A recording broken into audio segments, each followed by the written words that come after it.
Objective number 5, fees. This one we kind of cover somewhat in objective number 4, which is beware of riders. But I want to go one step further to the other fees that exist out there. And, you know, the first one that I wrote right here was, why do surrender charges exist?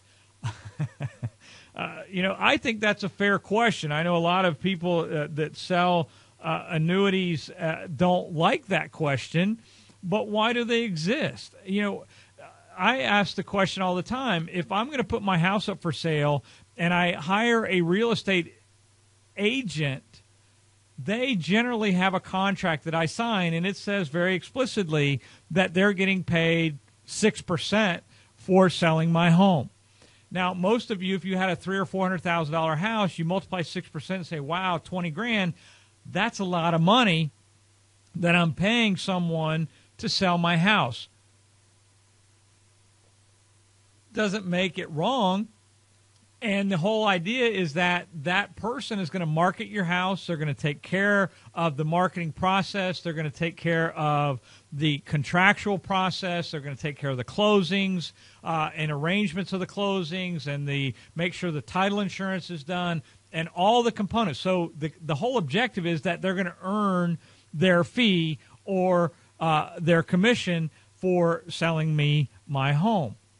And when we look at the annuity process, understand that most annuities, if they have a surrender charge, paid a commission. And they paid a commission to the agent, the broker, whoever. And I'm not saying there's anything wrong with that, as long as you, the investor, understands that right up front. In other words, if I am going to sell you a ABC life insurance company variable annuity that pays me 7% commission, then you should know that, because you're going to base your decision really based on what the fees are to you, not to anybody else.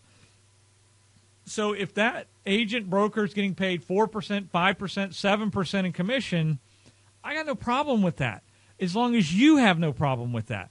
And that you understand that the insurance companies are paying them up front so that they take care of your account over time. And so just like the real estate agent, they should be earning that commission. So should the agent, broker, or whoever is involved with you purchasing this variable annuity. And they should manage the money. They should actively manage the money. Go back to objective number 2, listen to the video, actively manage the money. If they're not doing that, you know, portfolio rebalancing, by the way, is not active money management. That's stupidity.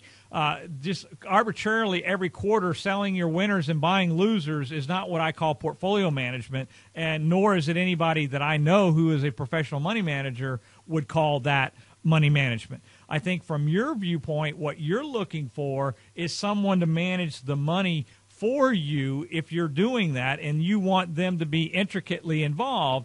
It's not buy it once, hold it, and see how this goes. It's called manage risk. And so when you're paying these fees, the surrender charges, quite frankly, exist because somebody got paid. And so the insurance companies want to get paid back. How do they get paid back? They're getting paid back through the fees of the contract, whether that's the mortality expense fee, which runs 1 to 1.75%, or by the fact that they're getting paid out of the administrative fees. But they're going to get paid back is why they have the surrender charge for the money they laid out for you to buy the contract. It's just that simple. What do you do with your existing contracts? Let's say there are a lot of people I talk to that have existing annuity contracts that no longer talk to the person who sold it to them. Either they got out of the business, or the person that they were involved with, the relationship didn't work and they left, but they're stuck with the annuity, and they've got 4 or 5 years left in surrender charges, 3 years left. They don't want to surrender it because of the fees, and they're out there trying to do it by themselves. We offer a program where we will actually become the agent of record on your variable annuity, we do charge a fee for helping you manage the money. And it's really that simple. You want to find out about it, you just call us at 800-369-5759. We'll help you with that. No obligation to you, but we'll explain the process. But you keep the existing contract, and we help you develop a model, which we also cover in objective number 2, because we do have a model right here on the website, which is the sector rotation model, and we help you manage the money through that process. So you can keep your existing contracts and still manage the asset is very important as well. Manage the money, only way to win. I think you got to manage the money. In other words, if you've got an existing contract, and that's why our little logo up here has the man drowning in fees, is you stop drowning. I mean, the only way you're going to get out of this thing is to offset the fees. You're going to have to do something to manage this asset that you have out here. And what better way to do that than with someone who's really focused on your goals, your objectives, and it's a fee-based process. It's not anything where I'm going to get paid from the insurance company. I don't want to be paid by the insurance companies. If you call me and you say, Jim, I want to buy an annuity, we're going to point you to one of 8 different contracts that are out there today that are no load up front, no surrender charge on the back, meaning, and what that very simply means is you pay nothing to get in, and if you decide 2 weeks from now you don't like it, you pay nothing to get out. So you get in and out without a transaction fee of any kind to you on that process. There are some that charge very low mortality expense fees from 25 to 45 basis points, and there are some that have flat fees. In other words, Jefferson National charges $240 a year, $20 a month flat fee. That's it.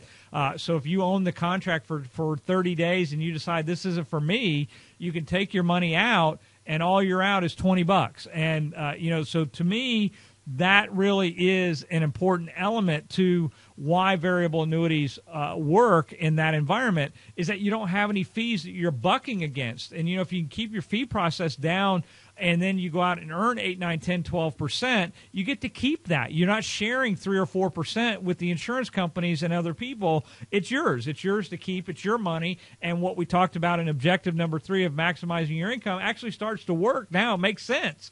I can grow the money, convert it to guaranteed income, do it again, and when I die, it goes to my beneficiaries. And I think that really, to me, is a key component of this, is that you find a way to manage your money so that you don't have to deal with load surrender charges. They do exist out there, people. They're not easy to find. Believe me, they don't have the understand this. If they're not charging all those fees, they don't have all those marketing dollars.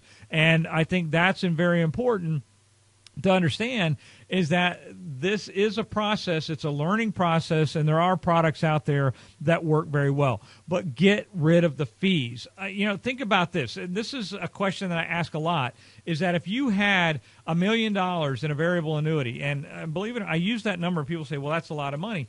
I'm shocked how many people put $1 million into variable annuities and don't really understand why they did it. That, to me, just kind of boggles my mind, but that's a whole other story for another day. But if you had $1 million in a variable annuity and it was charging 2.5% in fees, rider fees, and fees to the contract, mortality expense, guaranteed income rate, you got all these riders tacked on, but it's charging you 2.5% on $1 million. That's $25,000 that they're charging you every year. Over 10 years, that's $250,000 that the insurance company collected. Now, if they paid out a 7% commission on that, or $70,000, first of all, they're trying to get that back. But you can see over time, it's a very profitable entity to them to keep you in these contracts 7 to 10 years. And I don't begrudge them making the money. I don't begrudge you buying it. As long as you really understand that's what you're doing. And when you say it in black and white, most people really don't understand that. And that really is where the rub comes for me, in that variable annuities were created so that you can make money, not so that you can make money for someone else. And that, I think, is very, very, very important for you and I as investors. So fees. We got to limit them. We've got to negate as many of them as possible. To me, if I'm starting, if I'm swimming the 100 meters and I got 2 weights on my ankles, I'm not going to swim very fast. And when you start tacking on fees, those are the anchors and those are the things that are drowning you. So stop drowning in fees and put your money to work. And my point with the surrender charges is very simple. If you had $1 million in a variable annuity and you got a 4% surrender charge, that's $40,000. It's going to take you about 1 year and 8 months based on the fees that you're paying just to break even by getting out. And I think you're going to be ahead of the game. But as much as I say that, people will still not want to surrender those annuities. And believe me, I do understand that wholeheartedly. I understand that. If I had one, I'd feel exactly the same way, that I would not want to give up $40,000 of my hard-earned money, but ultimately I'm giving it up anyway. But the key to me is that they're doing a little bit at a time. You don't see it, you don't feel it, and it's not quite as bad. But if you have one and you need help, get help. That's why we created the perfect variable annuity. It's not about buying the perfect variable annuity. It's about creating it.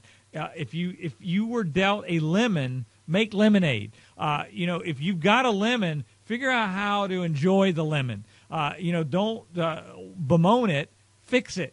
That's really the crux of the matter for me. So I'll quit hammering on fees. I know that's a big issue for a lot of people, but that's objective number 5 for theperfectvariableannuity.com.